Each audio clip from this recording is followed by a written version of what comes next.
Tom? Okay. Well, I think we agree on that. I'm a very agreeable person here today, aren't I? Yes, I think we agree on that. You start with saying that's not my experience, and I would agree with that. It's not my experience either. But then my experience is limited. My understanding is limited. Apart from one experience, I would suggest there was one element of your experience that is not subject to the limitations of the finite mind, and that is your knowledge of being aware. Yeah, I would say that even that knowledge of being aware can be limited. Okay, what is your experience, Tom, of its limit?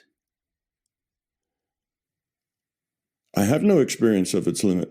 My experience, as a scientist, what validity, therefore, is there to your claim that it is limited if it's not consistent with your experience?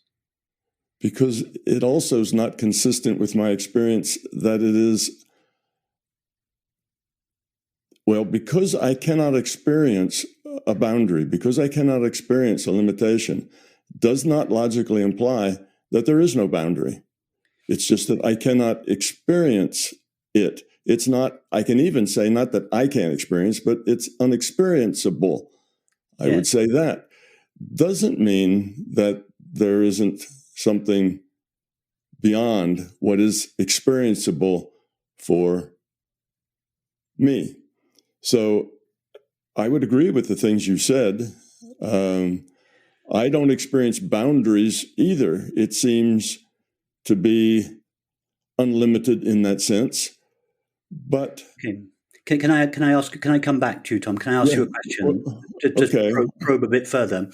If as you suggest in your model that there is possibly something beyond the limit of consciousness, beyond the limit of awareness, and you and I agree, if I understand you correctly, that everything we know of as the universe is in consciousness and ultimately made of consciousness, or the activity of consciousness. Now, you suggest at least the possibility that there may be something outside this, let's call it the field of consciousness, which, as you rightly say, we don't experience. Can I ask you, whatever it is that might appear outside the field of consciousness, in what medium would it appear?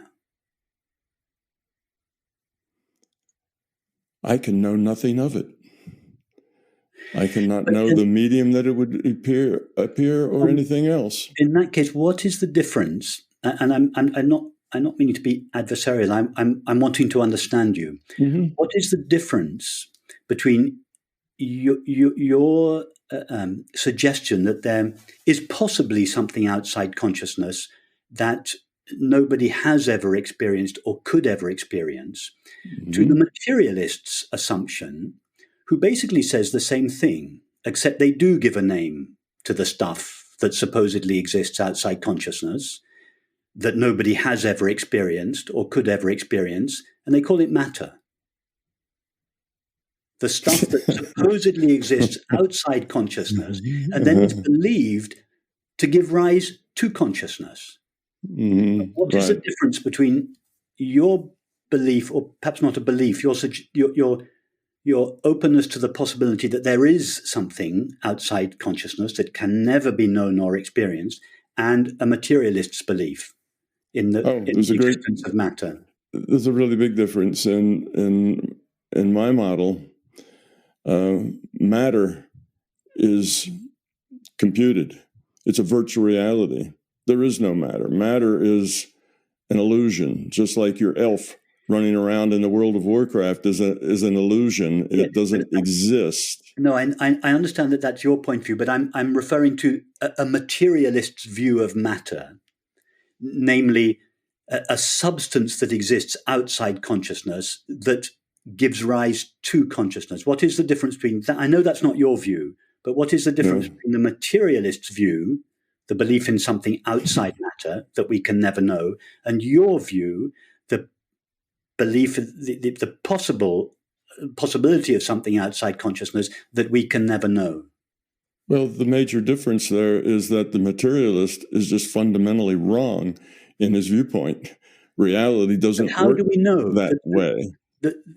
How do we know if the reason why I would suggest that the materialist view is wrong is because we have no evidence of anything outside consciousness. That's the argument I would use, that positing another substance, an ontological primitive outside consciousness, was simply an abstract idea. That would be the argument that I would use to refute the materialist's claim in the existence of matter. But then you're using the same argument to suggest that there may be something outside consciousness. No, I don't think so. I think the intention here, there is some similarity there, but the materialist, I would refute materialism from a very different perspective. I see your perspective that there's nothing outside consciousness from that viewpoint. Okay, and that's there's sort of the material world doesn't exist because there's nothing outside consciousness. That's kind of a handy tautology, but I would refute materialism in a different way, and that is that materialism posits that matter is fundamental.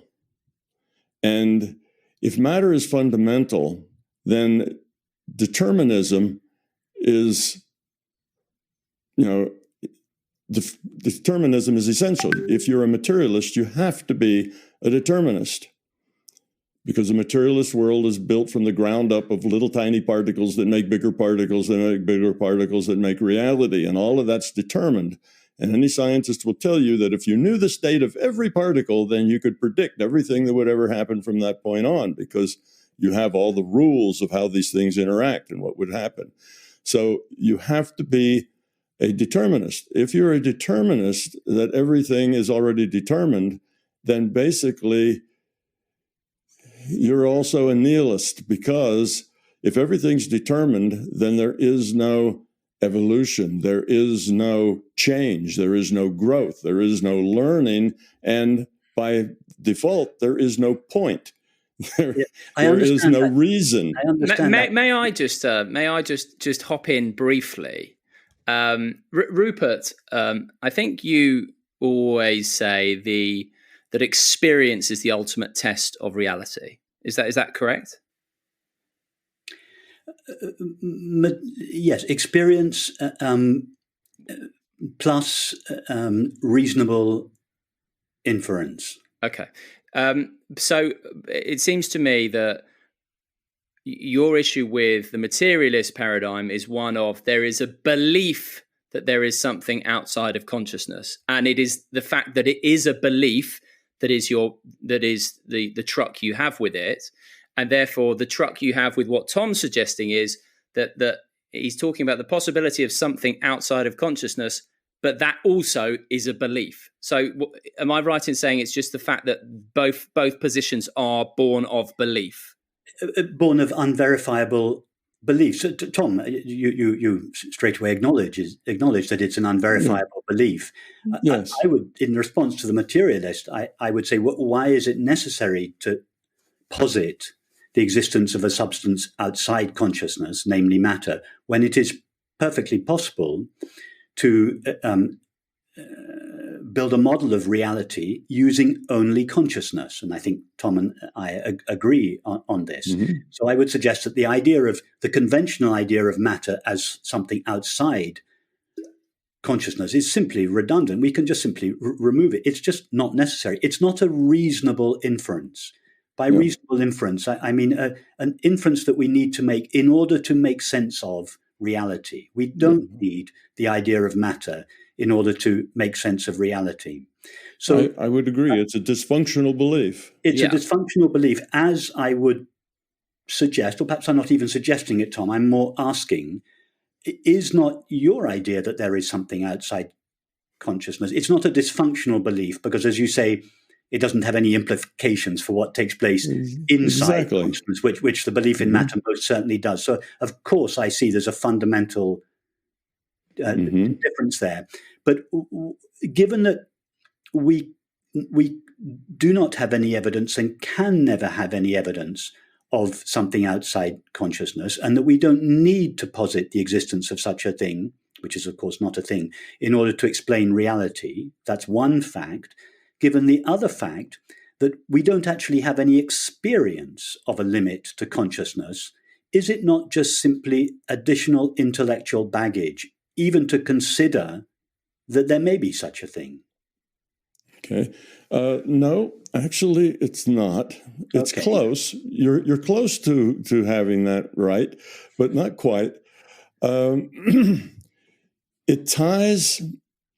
Let me do two things here. It ties everything up into a nice little package from a scientific and logical viewpoint, in that you have consciousness. It's a system.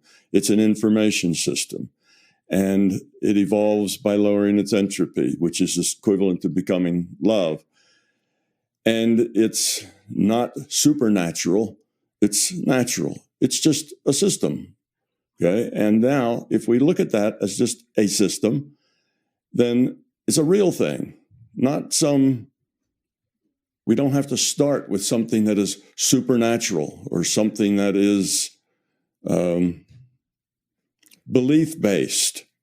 Okay, we can start with, now, I guess I have to maybe swallow that a little while later, but we start with something that is a thing, a consciousness thing, a system. I just call it a system. Okay, and it's not supernatural, it's natural. Therefore, it's finite and it has boundaries and we can work with it. Now, what you just said is true. Okay, well, so what? What do you gain by that? And basically, for much as I've said so far, you don't really gain anything. It's just another belief that ties it up into a nice package that's more easily, and a nice pill that's more easily swallowed by logical mind and by a science viewpoint. Maybe we'll put it like that. It's a packaging thing. But it's a concession. Actually, it turns out to be something significant, and that is that I can also show, I get asked questions like, why is it that we humans are so full of fear? Why are we so dysfunctional? Why, why all the fear? I break it down into love versus fear dynamic. That's one of the, it's just the metaphors I use. And where does all that fear come from? And I talk about, well, what we're doing is that we are evolving, getting rid of our fear, becoming love. That's the point. As you said, our contribution to the whole is to be as beautiful as possible, to make everything beautiful. Well, and I say that we're to get rid of our fears, we're to become love, and that's our mission. Well, we're consciousness, and we are evolving the quality of our consciousness by getting rid of our fear and becoming love. Well, what about the consciousness system? Was it just created, fully done, just a system of love? Or did it too have to evolve to become love, just as we did?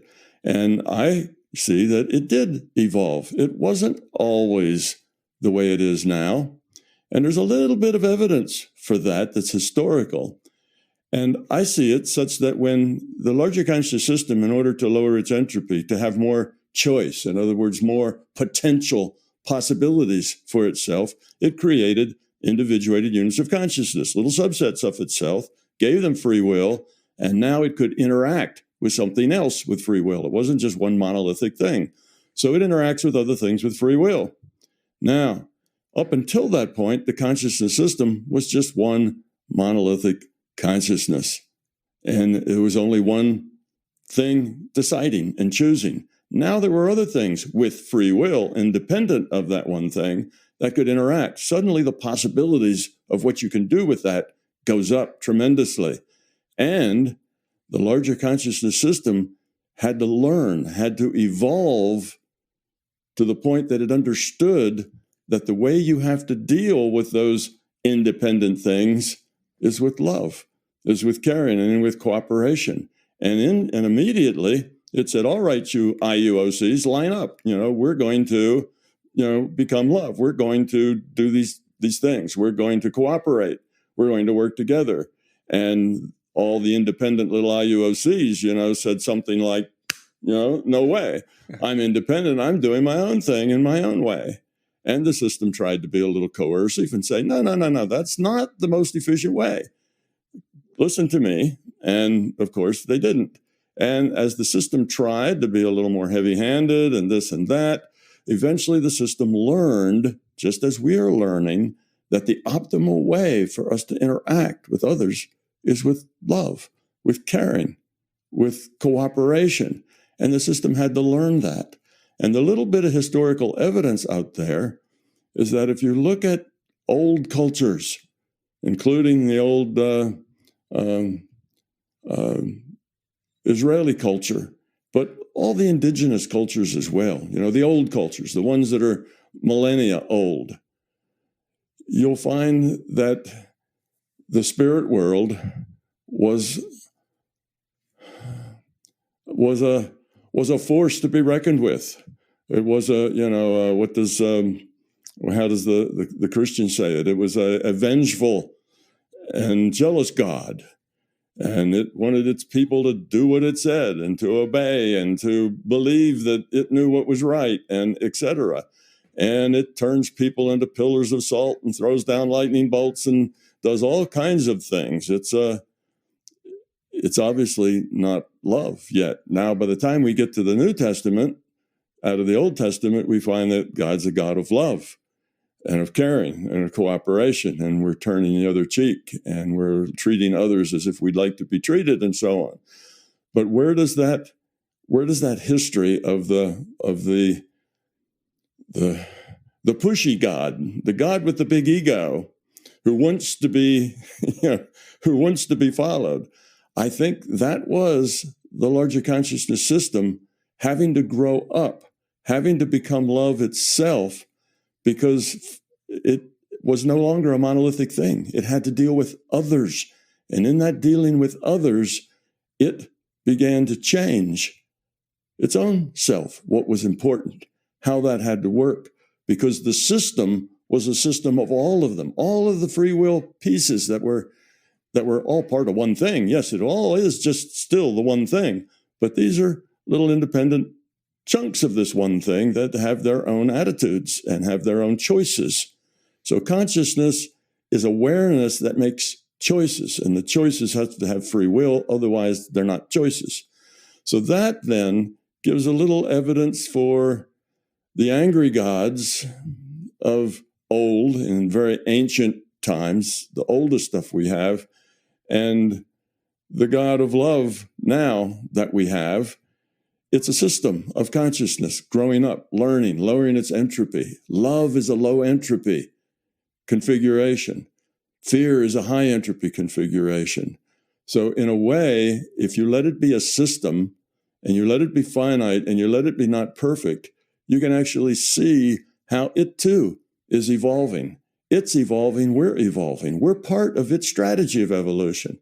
Why do we have this physical reality? Why would the larger conscious system say, oh, I'm going to make a virtual reality for my individuated units of consciousness to log on to? Well, because that helps its individuated units of consciousness grow up. Because otherwise, consciousness just existing in like a big chat room, making choices, interacting with each other, but the consequences are very slight.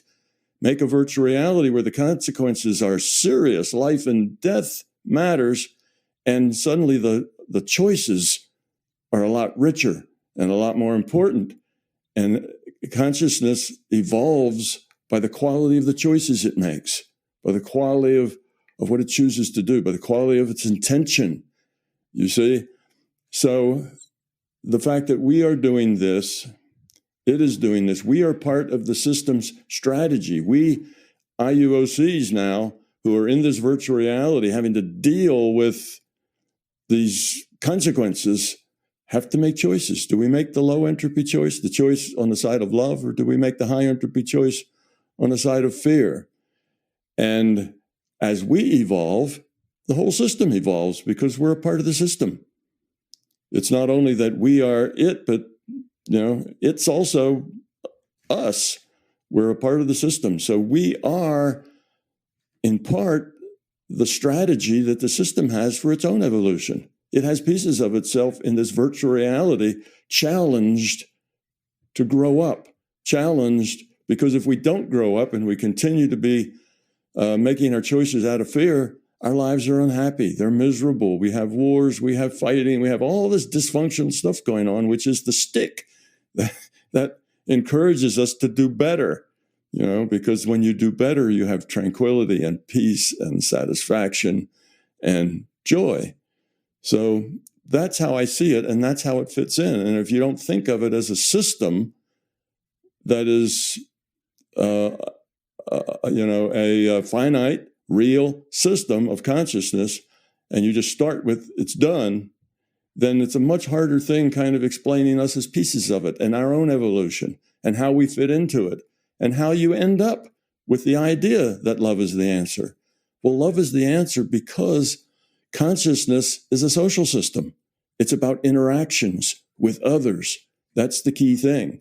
That's why love is the answer. Because if you want to optimize a social system, that is a system of things interacting with each other, the way you optimize that is by that system's components being caring, being cooperative, loving, giving. How can I help? How can I serve? That's kind of the whole, that all hangs together. So it is important that it's a system. It is important that it's real. And it's important that we allow it to evolve along with us. And our evolution is actually its evolution because we're pieces of it. It's growing on its own, but it's also growing with us. Rupert, you're of the opinion then that consciousness is not evolving, could not evolve. So how would human evolution or planetary evolution or what Tom is alluding to in terms of the way we are perhaps hopefully moving in the direction of, how would that fit into your model then? I would suggest that we as apparently separate individuals are temporary and ultimately illusory localizations of the only consciousness there is, eternal, infinite consciousness. And that that the nature of consciousness is love. So consciousness does not need to evolve to become love or loving. It is love. It's not even that love is its nature. Love is what it is. And love, in this, one way we could define love in reference to this conversation would be the complete absence of otherness. So each of us, as apparent localizations, apparently separate entities, we don't feel that our essential nature is the essential nature of infinite consciousness, love, because we are fragments of that consciousness. We are apparently temporary, finite beings. Therefore, the nature of consciousness, its nature, I would suggest, of love and peace and joy, is veiled from us because we seem to be a fragment of it, a limitation of it. And it is for that reason that inherent in the apparently separate self or finite mind is the experience of dissatisfaction or suffering, because we feel we are a fragment, we are finite, and as such, we lack something. This sense of lack is experienced by the apparently separate self as suffering. And this is why that the search for happiness is inherent It is the primary motivation. The search for happiness or love is the primary motivation of all apparently separate selves. Now, what is the separate self seeking when it seeks happiness or love? It is really seeking to be divested of its apparent limitations and, as a result, returned to its original condition of pure consciousness, unlimited consciousness, whose nature is love. So from the perspective of the separate self, we feel that we are evolving towards love, that we are becoming love. And it's legitimate to speak in those terms. I think I said something similar early on, but we're not really evolving towards love. We are returning to our original nature, which is the original nature of infinite consciousness. The infinite consciousness itself has not evolved. It has simply veiled its nature with its own activity, as a result of which it seems to have divided itself in two parts: a multiplicity and diversity of objects, which seem to be perceived by a multiplicity and diversity of subjects. It is this apparent division of itself into the subject-object relationship that veils its nature from itself, although this activity is its own activity. In other words, it veils itself with itself, like a screen. If a movie could be said to be the activity of a screen, the screen veils itself. The two-dimensional screen veils itself by appearing as the three-dimensional landscape. It's no real veiling, because all there is to the landscape is the screen. So consciousness appears to veil itself with its own activity for the sake of bringing forth its potential, for the sake of realizing or actualizing the potential that lies within it. But the price it pays for doing so is this overlooking or forgetting of its true nature, and the consequence for doing so at the level of human experience is unhappiness on the inside and conflict on the outside. And the two things that all human beings want above all else is happiness on the inside and the ending of conflict on the outside, which is love. So the individual is really simply seeking to go back to its essence, whose nature is already love and peace and joy. Okay, well, I would have a question then that I would like to ask. In my model, I have this monolithic consciousness that needs to evolve, and it evolves by lowering its entropy, and that way it does that is to create these IUOCs, individuated units of consciousness, and give them free will. Okay, so there's purpose in creating these IUOCs. It needs to do that. And indeed, our biology shows the same thing. You have single-celled things, and they lower their entropy and become more survivable if they become multiple-celled things. And you know, that complexity grows. Entropy is lowered with that. That complexity is functional. So then I would ask you, why, if you have a completely perfect system, it is love, what's the point of it creating subsets of itself that aren't love, that are dysfunctional for the whole purpose that they can turn around and become love again?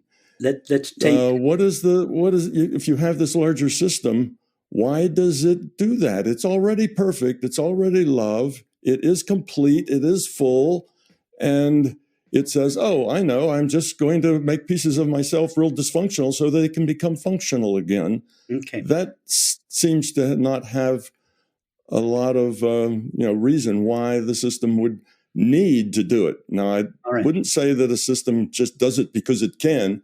It needs to have a purpose. This has to be driven by some causality. Okay. I would suggest that each of our finite minds, being a localization of the only mind there is, infinite consciousness, shares within it many of the properties that belong to its parent, so to speak, infinite consciousness. But why should there even be a finite mind? What's the point of even making one?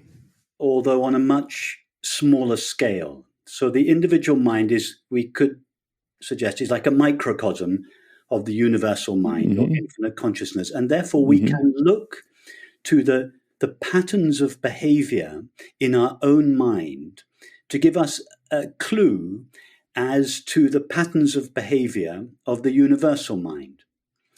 So in response to your question, Tom, why would a monolithic consciousness whose nature is fullness, wholeness, complete love, why would it ever go through the process now of creating a finite mind, etc.? Now, let's look and see if we can find anything in our own experience that would give us a hint as to why it may do this. Take the experience of being in love. Let's say two people. Let's take a man and a woman in this example of being in love. That experience is an experience of complete fullness in which there is nothing lacking.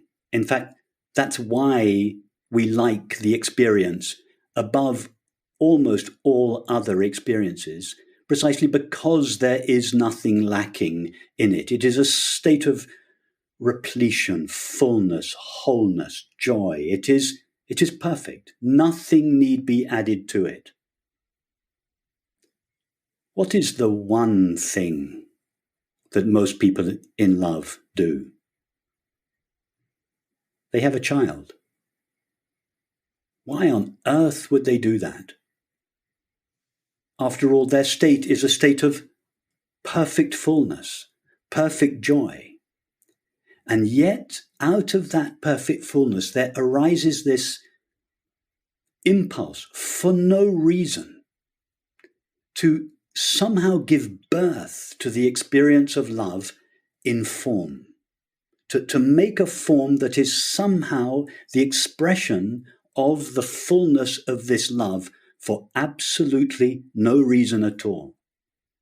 That's something that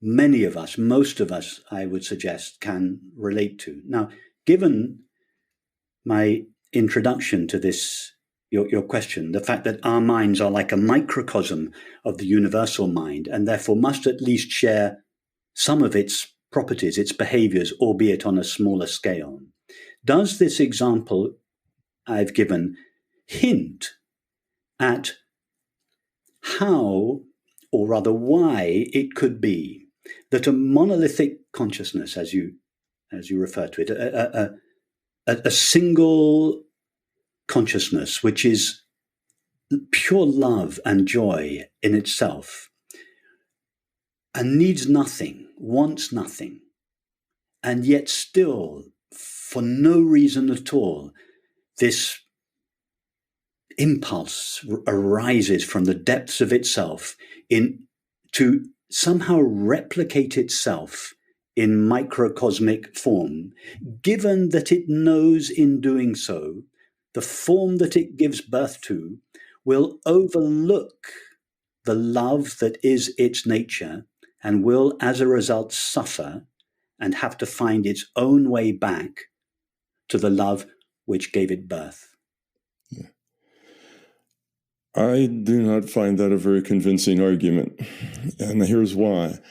First, we're talking about the avatars, these simulated beings that are us, computed from the computer of consciousness.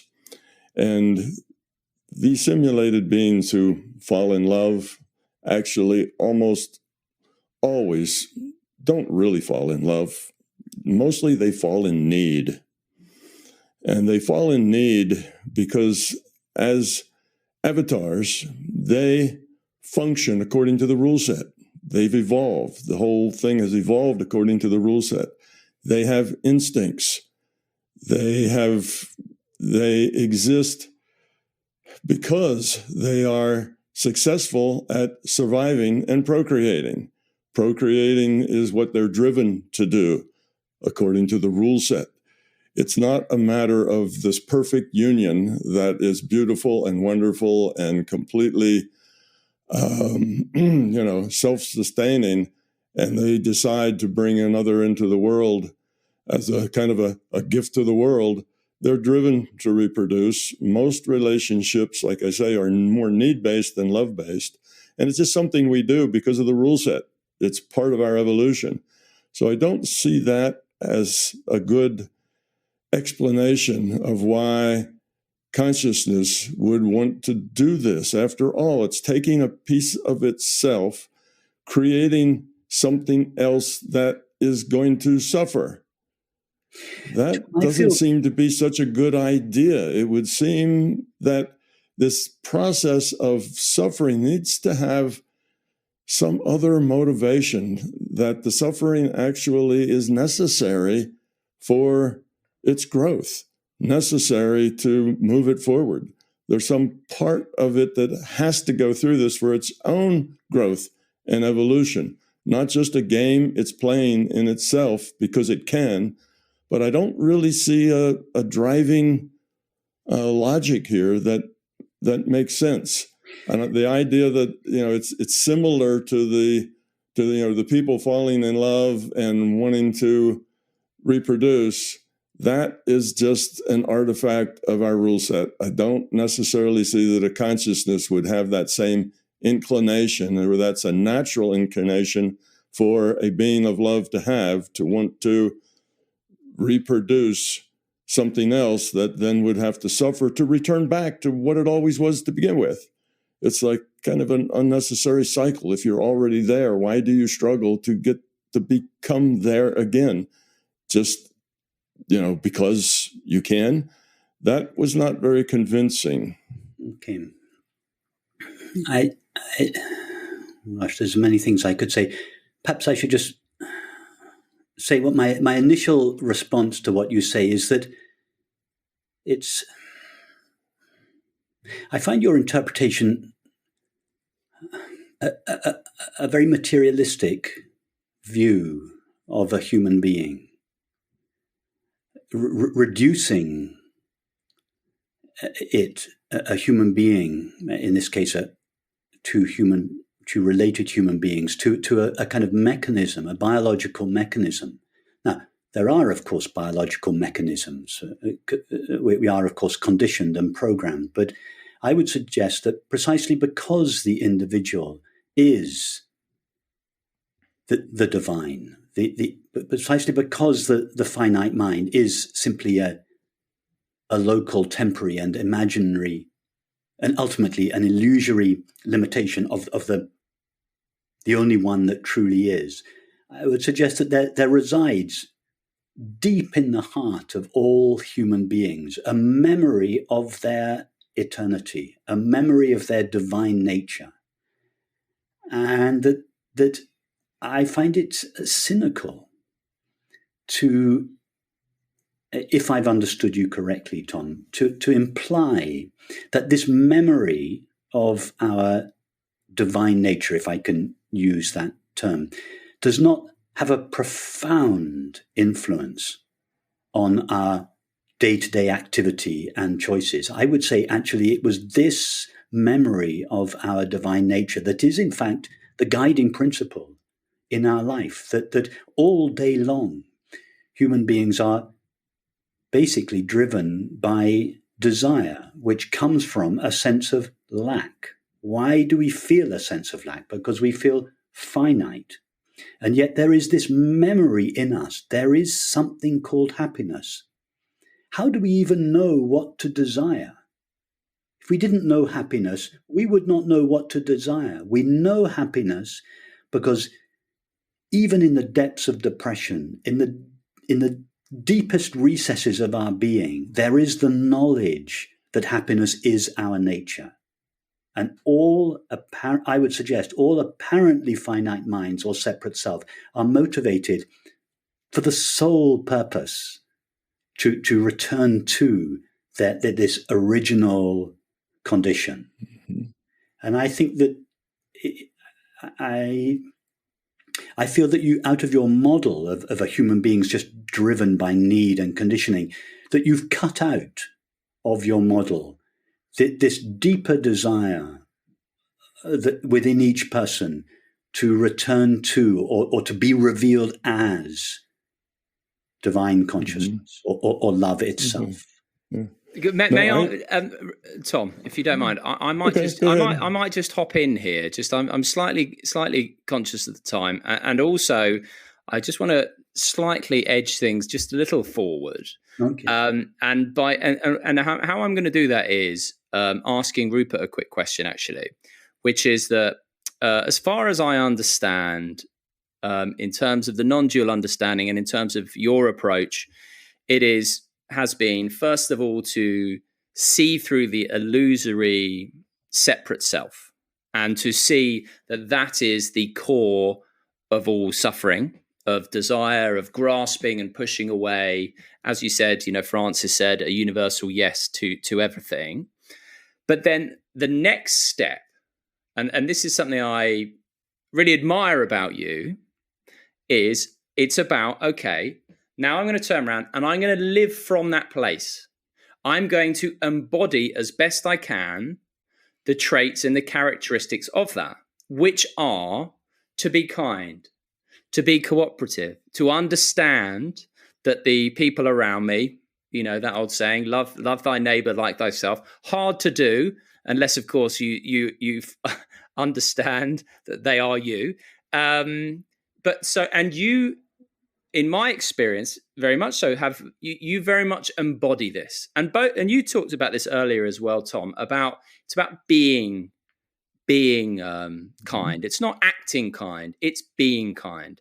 And in my experience of both of you, and I've had more experience with Rupert, I've got to be honest with you, I've spent a bit more time with Rupert, but it is that you both very much sing from this hymn sheet of, okay, from Rupert's understanding, it's the separate self, it's an illusion, therefore we have a shared being, therefore I want to show up as in as loving a way as I possibly can do, right?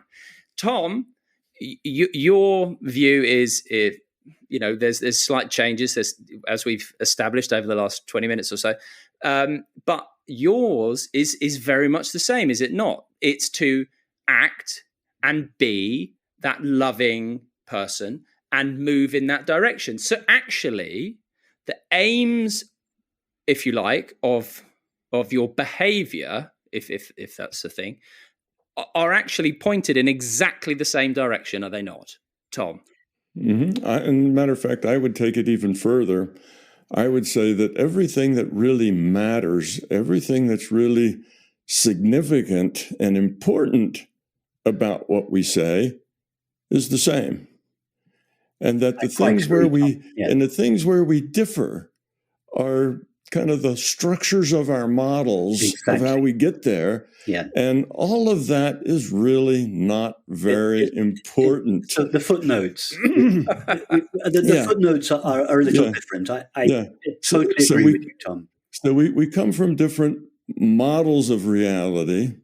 I come from a model, to kind of answer your question and respond to this, but also to answer the question that Rupert just put to me, is that I come from a place from a model where there's a difference between the avatar, which is a computed thing, a virtual thing, and the consciousness, which has that awareness and that spark and that sense of belonging.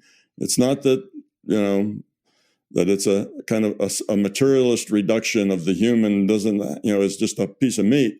It's that the human isn't even a piece of meat. It's information. It's computed. And what's alive, what's real, what has the heart, what has the potential for beauty and for love is the player of that avatar, the consciousness. And yes, it has all those connections that Rupert just said. So our models are different, very different. Mine's a scientific model. My model goes on to derive quantum mechanics and relativity.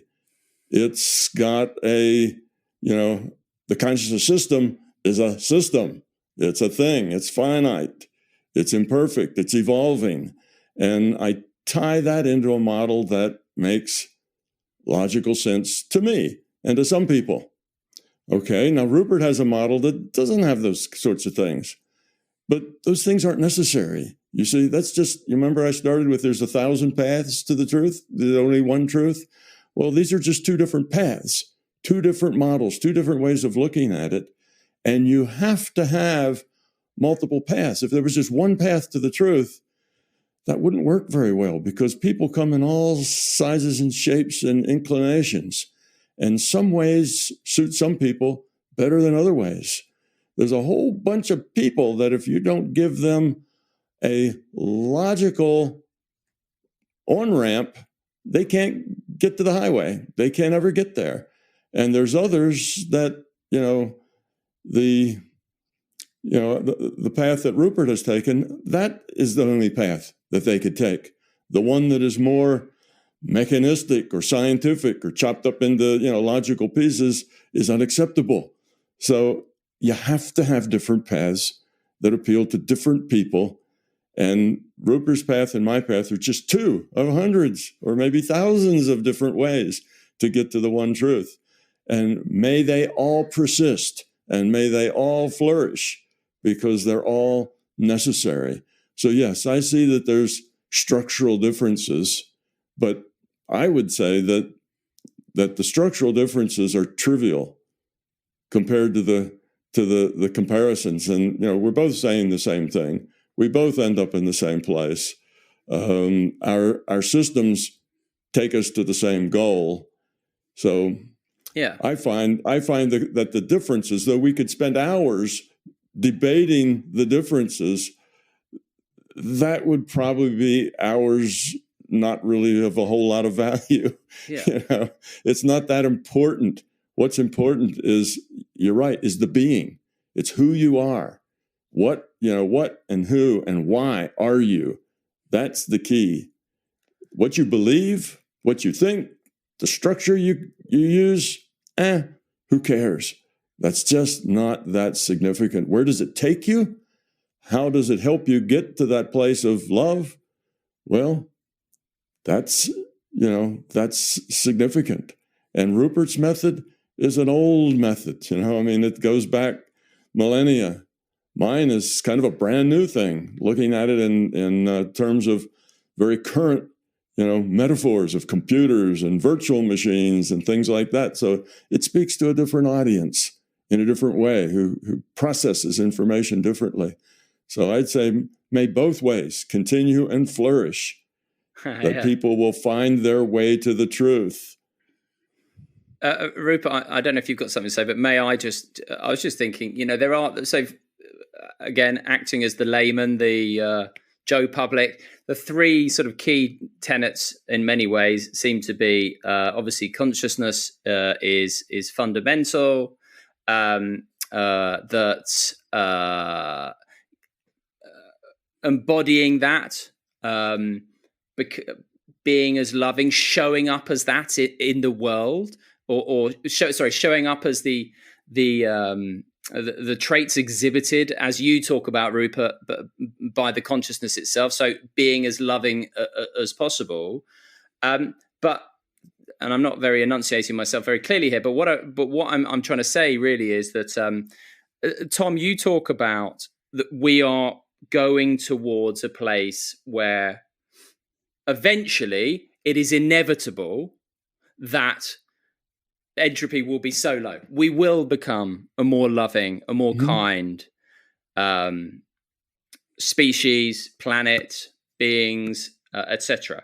Now, Rupert, I know you're less inclined to make predictions for the future, but is your hunch? I'm sure that you want and would love to see, as someone who, as I said, embodies that way of being, the world to move in that direction. Do you not have as? Are you not as sure that we will end up in that direction? Okay. First thing, if I may just briefly comment on the previous conversation, I just wanted to really endorse what you said, Tom. I totally agree. Our overarching, our fundamental understanding is the same. We've both arrived at it in very different ways.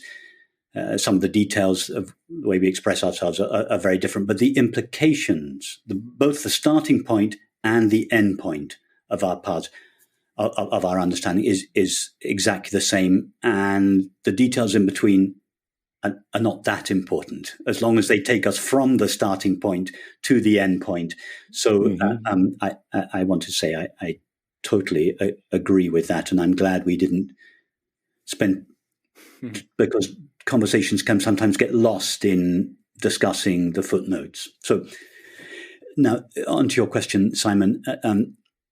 Do I basically feel that we are destined to evolve in the direction of, in Tom's language, the lowering of entropy towards love? Yes, I do. I do. And if I could just use a very simple metaphor that has very limited explanatory power, but it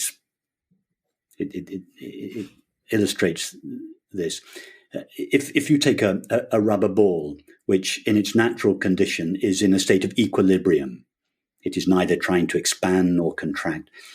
It is just at rest as a ball. But if you then compress that rubber ball, a tension is set up within it, and the tension is always trying to return it to its natural conditions. The only way the ball can go, if you leave the crushed ball to its natural course of evolution, it will slowly or rapidly return to its natural condition. Now, I would suggest that this was a metaphor, albeit a very limited one, simplistic one, that we as apparently temporary finite selves or avatars are temporary localizations and ultimately illusory localizations of infinite consciousness. We are contractions, so to speak, of infinite consciousness, whose sole motivation in life, like the crushed rubber ball, is to return to its natural condition of equilibrium. And that I would suggest that all human beings, whether they cooperate consciously with the process, as one who is on a spiritual path does, or whether they are just living out their lives without being aware of, without being on any particular path, I would suggest that all human beings are on this path of what I would say returning to their natural condition, which from a human perspective is seen as evolving towards love. So yes, I feel that we are ultimately destined for that. But just as the ball doesn't, the crushed ball doesn't necessarily go back to its original state in a straight line, due to its nature, the way it's been crushed, it may have to return to its original state of equilibrium in uneven ways. So the human being, it's sometimes not possible when you take a very narrow view of history to discern how humanity is evolving towards love. I would agree that we are doing so, and we are destined to do so. Tom, you talk about choices. It's all about choices, and choices can be essentially boiled down to, are they coming from fear or are they coming from love? And this, Rupert, reminds me of something that you say a lot, which is, I think it was, correct me if I'm wrong, is it Francis of Assisi? Anyway, it's the love and do as you will. St. Augustine. St. Augustine. I always get that wrong. I always get that wrong. Yeah, he was asked, just to give Tom the background, St. Augustine was once asked about about how one should live, how a Christian should truly live. And he just responded, love and do as you want, which I interpret as recognize that you share your being with everyone and everything. And as long as your actions come from that understanding, you can't go wrong. It's the only moral guidance you need. Absolutely. Which to me very much adheres to your all taking that choice of either fear or love. And then actually, Rupert, you've helped me out there, because I'm going to lead on to a backup question, which is that Tom and I were chatting last night, and we were talking, and he was being very generous with his time, and we were talking about how one gets to this place of being more loving. And Rupert, from your approach, and it's one that's resonated with me, it's been, and I remember you talking about it in terms of, imagine if the governments and our leaders understood that we shared our being, how the world would be different. And so from the way you talk about things, it seems to be see through the illusion, and then the behavior will fall into place, or the happiness, or the kindness and the loving. Whereas Tom said that basically it's most people aren't like that. And actually, it's more the behavior needs to come first. So people need to become kind and loving and cooperative, etc. And then the illusion will suddenly become obvious. So I just thought a nice place to finish up will be, okay, which is the best approach? And Tom, you can take it away. Okay, I would say both. However we get there is kind of immaterial. Getting there is what's important.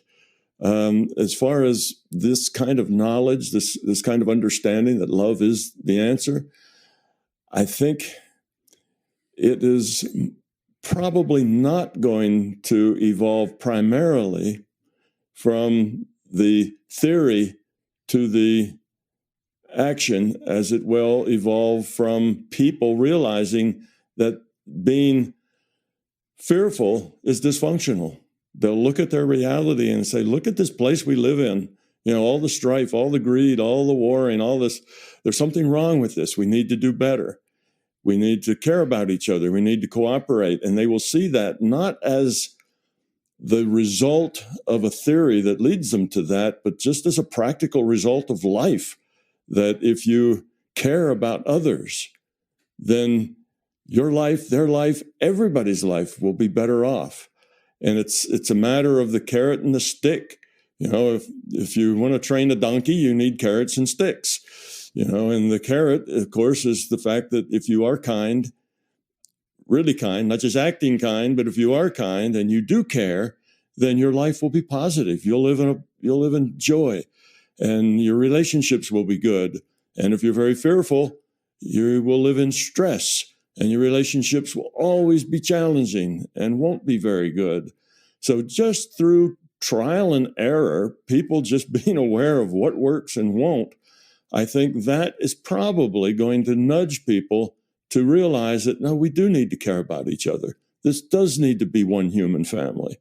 We have to get along. And as much as we're self-centered and it's all about us and, you know, how can I use you, is the attitude that we're going to have dysfunction. Eventually, I think we'll tend to see that. And when we do, it'll be so much easier to understand that we're all one, that we're all connected, and that we all have to kind of grow up together and be each other's teachers. And we'll kind of get that. So I think that's probably the practical way that it will go, rather than everybody being converted to a theory that brings them to love and peace.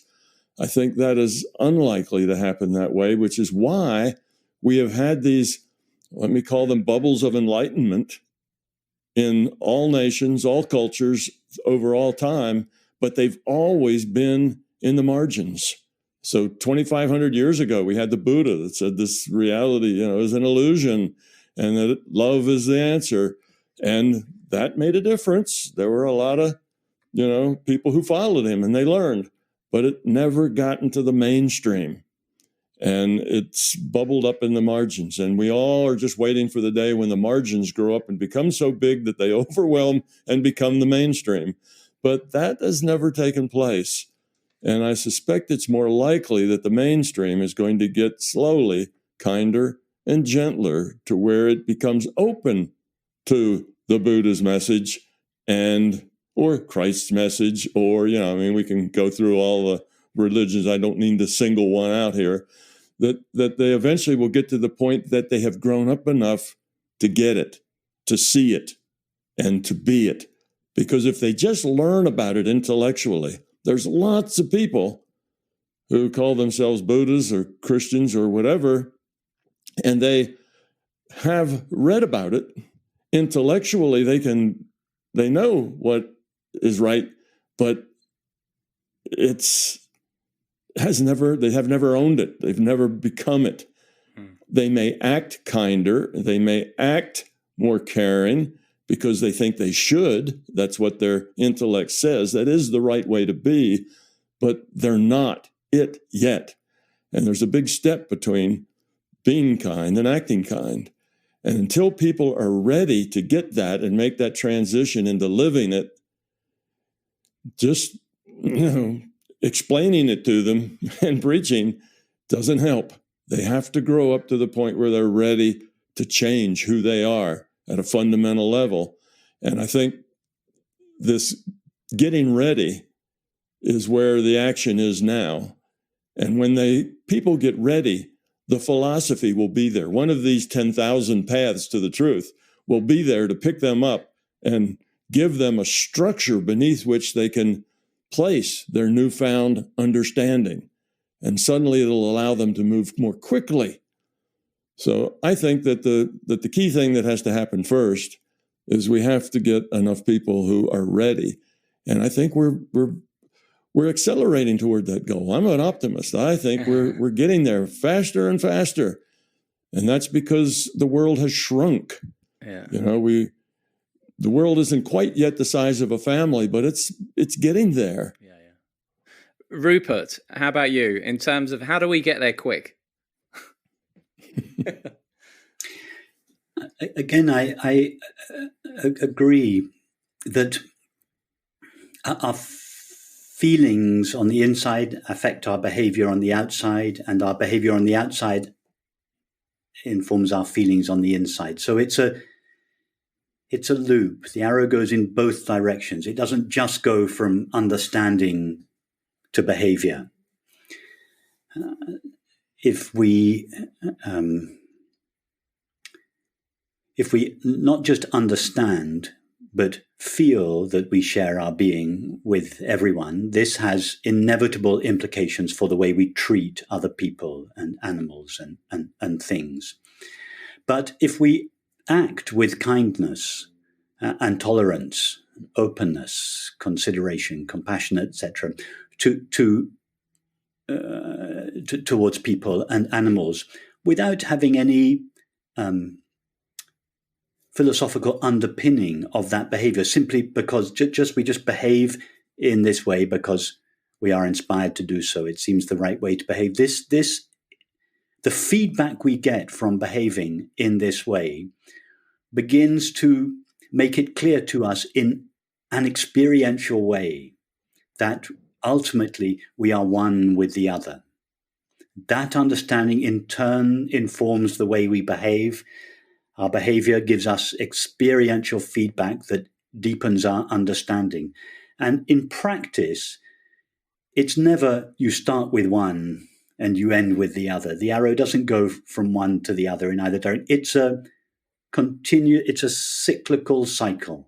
Understanding informing behavior, and behavior giving us, deepening our understanding, our deeper understanding expressing itself more and more in our behavior, which in turn informs our felt understanding. So now where we start on this cycle depends on our inclinations, our temperaments. I think that's different for different people. But wherever we start, it's cyclical. Our felt understanding and our behavior are always informing each other, and both deepen in conjunction with one another.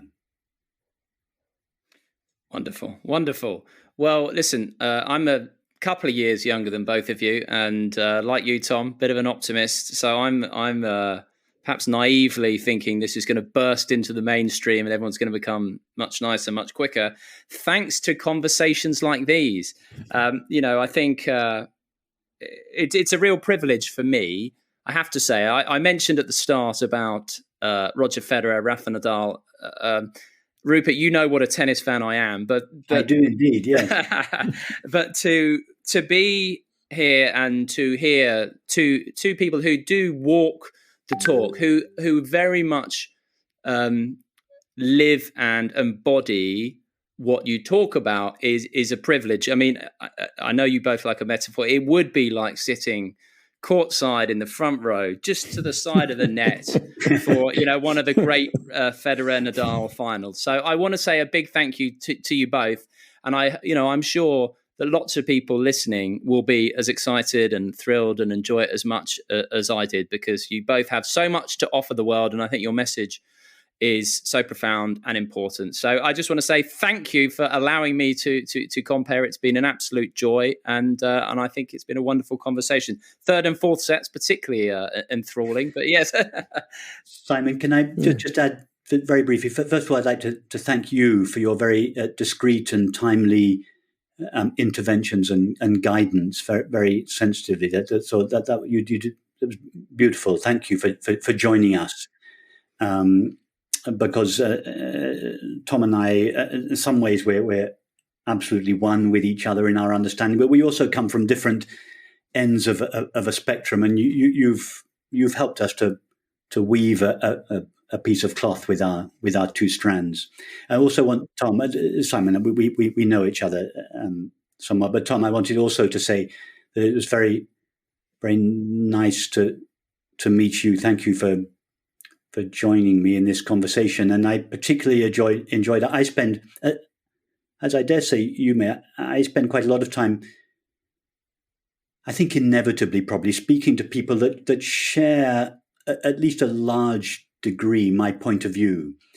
So they're already well versed in my metaphors, my ways of thinking. They tend to have traveled the same path that I've, and don't get me wrong, I love that. I love doing that.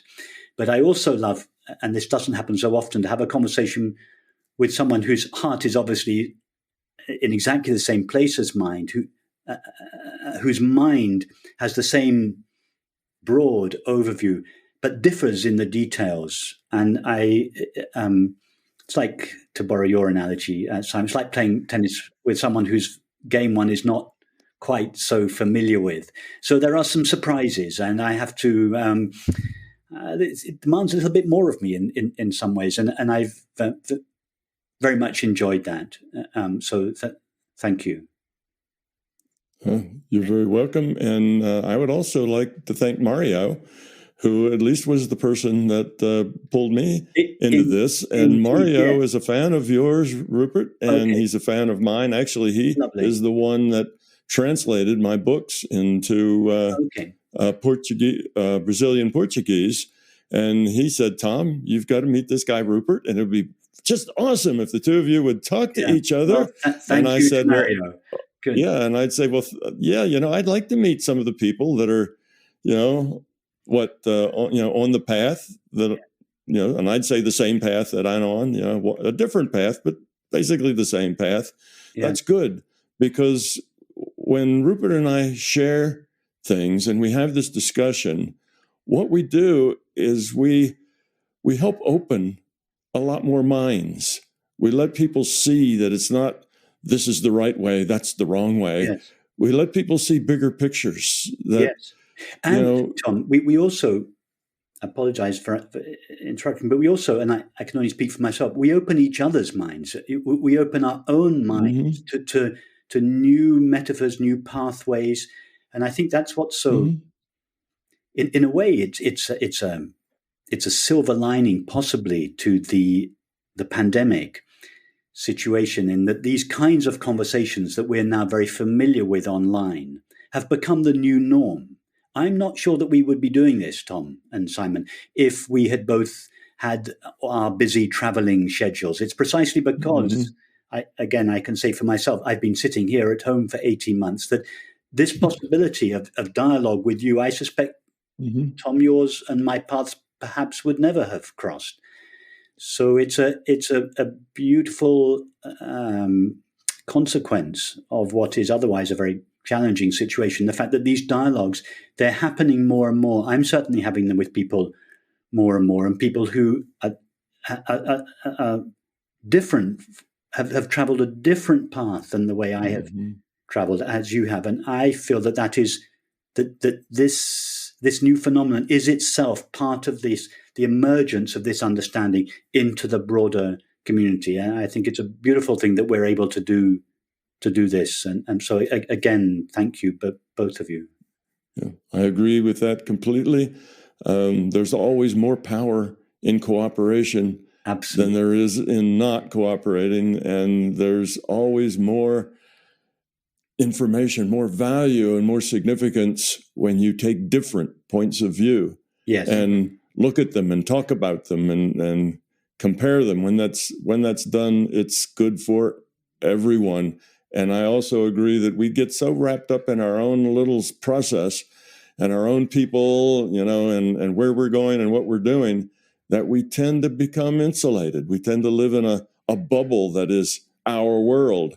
And it's much more productive to get out of that bubble and share. Yes, and I think you're right. The COVID is probably one of the reasons that so many people have been kicked out of their ruts is because of that, and that's a wonderful side effect. Yes, and I think if you can differ as kindly as you both have done today, I think a lot of people could learn even just from that. So I think we'll park it there. Thank you very much indeed, Tom Campbell, author of The Big Toe, and Rupert Spira, author of many, many books. So it's been a pleasure. Thank you very much indeed, gentlemen. Thank you. Thank you, Simon. Thank you. Bye-bye.